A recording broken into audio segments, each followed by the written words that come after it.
But what is an inclusive play space? It's somewhere for everybody.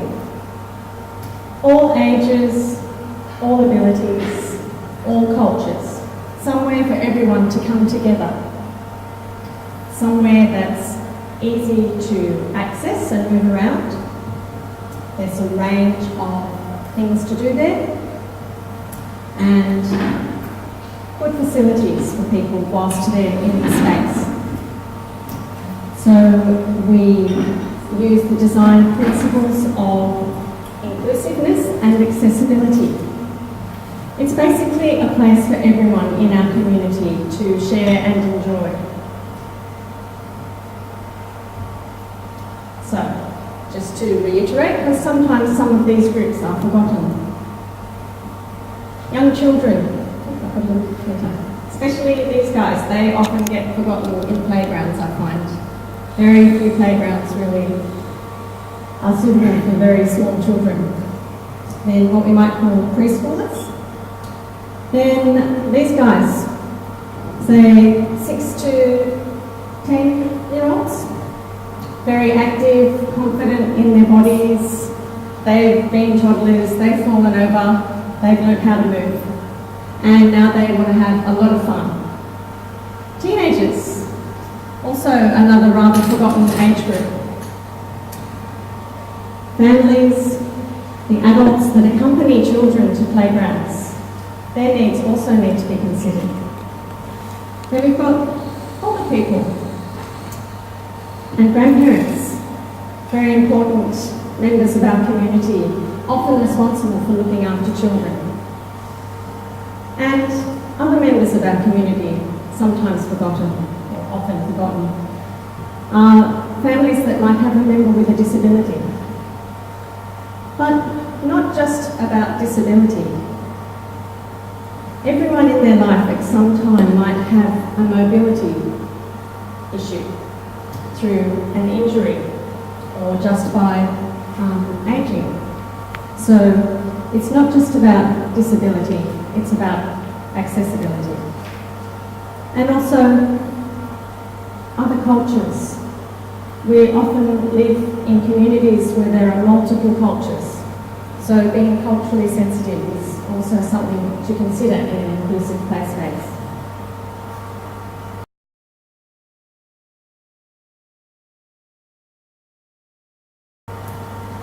But particularly this talk is about children with a disability. They're just children like every other child. Experts agree that to progress they need to develop their skills. And children developing their skills is mostly done through play. So children with a disability also need to play. They want to climb, jump, run, touch, imagine, just like every other child. They want to share playing. It's a shared experience. You can play by yourself, but it's more fun with a friend. So children with a disability also have this human need.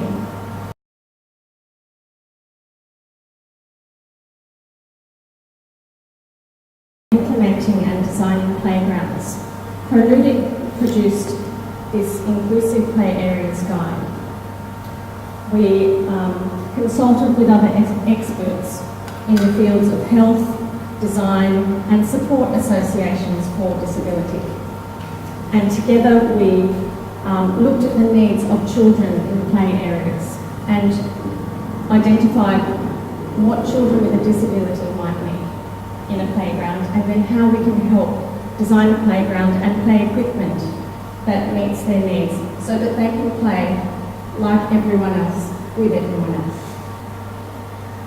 So the first step in helping to provide playgrounds that might be able to be used by children with a disability is to increase our understanding about disability. And most people involved in the provision of a playground are not necessarily trained in disability. I'm not specifically trained in disability, but I am experienced in the process of providing a playground. So by helping to increase my knowledge of the different disability, I can use that knowledge to deepen my understanding about how to design and implement a playground that can be accessed by families that may have a child or an adult parent with a disability.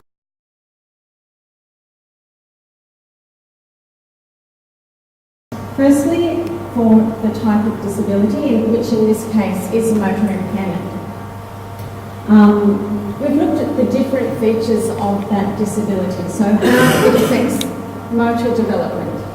For example, a child might have reduced mobility. They may need an assistive aid to get around. They might have difficulty keeping their body position. They might have low muscle tone and find it hard to keep themselves upright. Also, they may have, in terms of social development, they still have a strong need for contact with other people, but it might be more difficult because of their limited mobility. And then there's often also sensory and cognitive development issues that are associated with each disability. So once we know about the features of the disability, we can then look at the needs that that creates in a playground design context, or just generally speaking. So we want to be able to compensate for the features of the disability so that the children can enjoy themselves in the playground and make progress, because they're children just like every other child. To make progress, they need to develop their skills, and to do that, they need the opportunity to be able to play.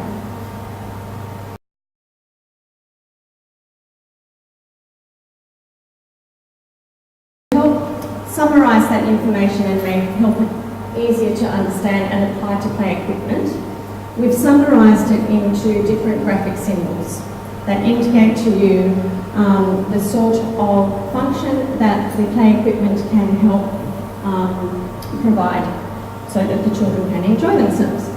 So, for example, if there is motor stimulation, oscillation, which is movement, the sort that you feel when you're on a swing or going down the side. Visual stimulation, if there's something for the hands to feel and touch. Auditory stimulation, which is obviously related to hearing. And social interaction, which is one of the most important features.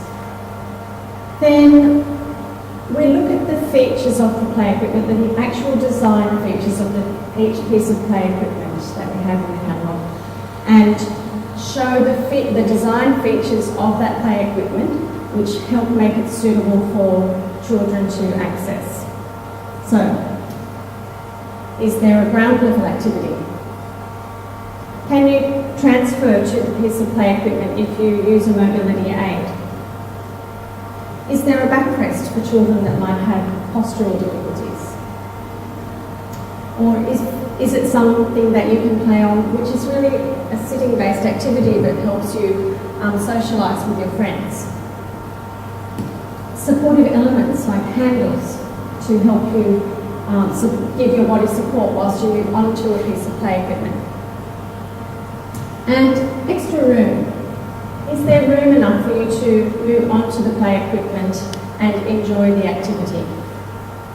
And shelter. Does this piece of play equipment provide shelter for children that might need to withdraw for a little while and just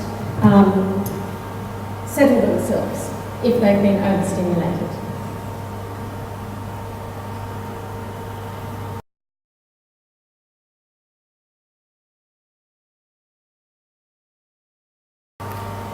Now, I just want to make a comment about ramps.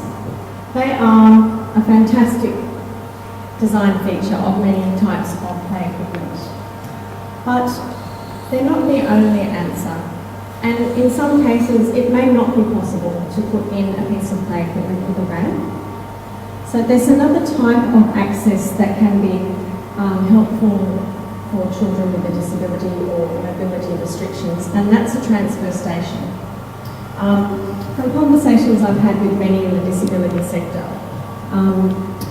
children who may use a wheelchair, their carers usually and often want them to move out of the wheelchair and often they do have the ability to do this. So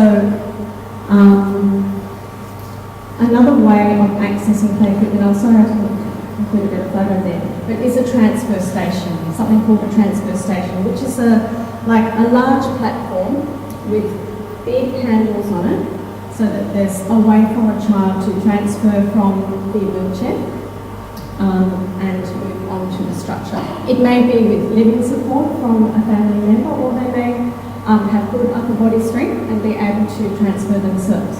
So ramps are a fabulous solution, but not always possible.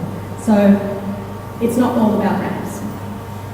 So a wide staircase with handrails, supportive handrails, so that you can move more easily in a supported way from the staircase to another activity. In this case, there's sensory play activities also incorporated into the item with sand play. So there's buckets here. So somebody standing outside of the piece of play equipment can help with sand in the buckets, and then the person using the buckets on the platform they can play together with the person that might be involved on the outside. A staircase, another type of access.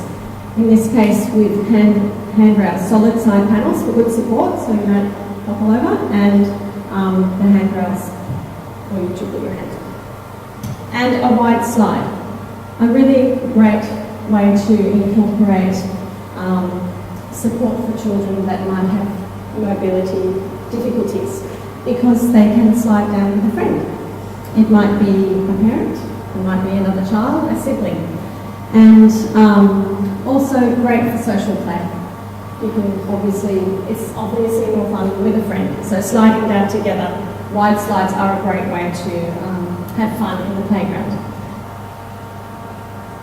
Swings, universal play item.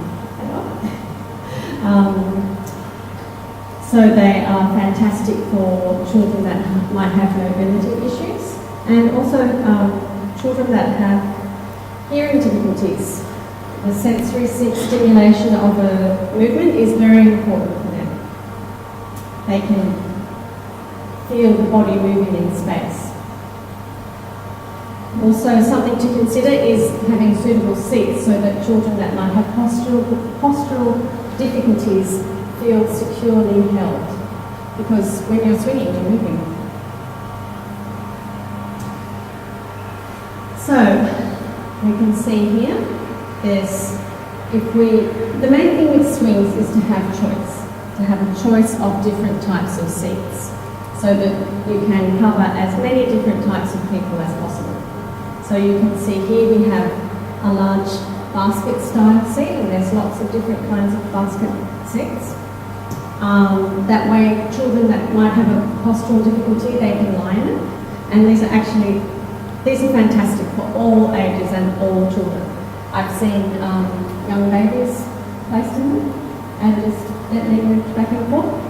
And obviously all different ages of children, right up to teenagers playing in the playground when maybe they're not supposed to, but they would have fun too, and really swinging very vigorously. Slides, another universal item of play equipment. Again, good for children with mobility impairments and hearing impairments. The sliding movement has good effects on the inner ear for children that have auditory difficulties. So again, it's about providing choice. So embankment slides are a really great way to provide accessibility. If you do it well, you can easily access the slide and come off at the end. Also a wide embankment slide. Again, a great way to invite friends to play together or play with a parent who might be a living support. Often we find with an embankment slide, there's like a circuit of activity that goes on, up and down, round and round and round. This style of slide is also very good for providing that little bit of extra support on the side for children that might need that extra support. And then there's also the tube style slide, which is just another great way of having a fun sliding activity. Spring items, which are also another hugely popular item of play equipment. There's different features of spring items that are more suitable to children that might have difficulties. So having a backrest, handles, a footrest. Often open at the front means that it's easier to move into rather than having to step over a seat. If you can sit back into a springer, it can be easier for some people. Okay, so rotating equipment. Again, a very popular and fairly well-known type of play equipment. Great for sensory and motor stimulation. And children love speed. They like to go fast. So this is a good way of providing them with the experience of going fast. So, how can we support children with a disability in a playground that might want to spin? So this little one here, it's got good wide support. You can move into it from the front, so you can sit into it.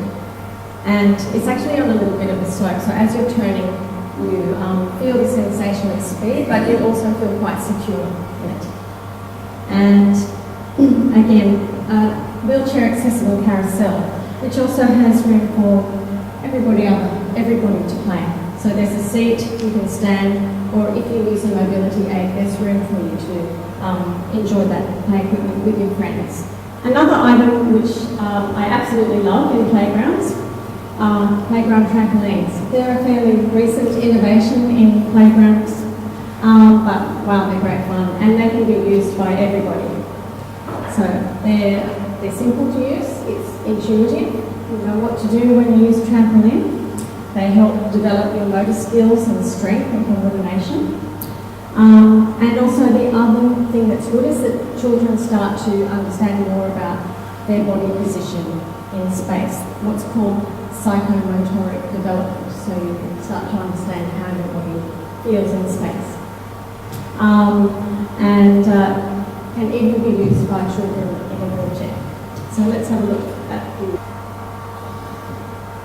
and another wonderful playground in Sydney.